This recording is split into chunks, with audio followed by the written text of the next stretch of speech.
What is your worst blind date experience? Several years ago, I went through a period of pretty low self-esteem. I had just gotten out of the military and had a 5-year-long relationship end on bad terms. I was adrift in life, and women could smell it on me. It was like I had a phantasmal neon sign above my head that read mid-20s male. Brash, annoying, desperate, clingy. There was no love out there for your faithful scribe. I did what every idiot does at that point, which was to convince myself that if I could just get the right girl, everything would look up. The ladies were not so enthusiastic about my cart before the hoarseness. I turned to eHarmony to remedy this unfortunate situation. After the month-long vetting process, I finally arranged a date. The girl was a Mary Kay salesperson. Makeup ladies are hot, right?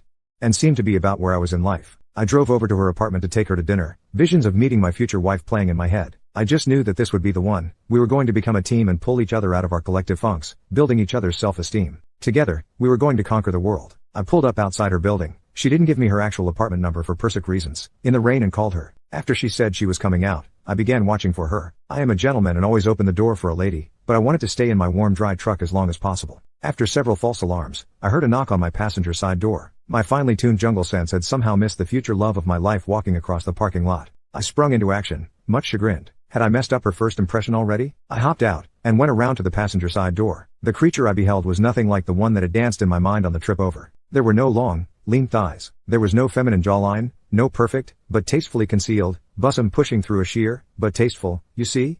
Blouse. Absent were soulful, but glinting with subtle mischief, eyes. I was looking at a human tub of shit. This poor girl had let herself go to the point of repulsiveness. She had 2.5 chins, a panis that hung to her knock knees, and tiny, beady eyes that were permanently squinting due to the oppressive weight of facial fat. Dear reader, I believe I actually took several steps back. Hi, Savage Henry. I'm so excited to meet you. Where are we going to eat?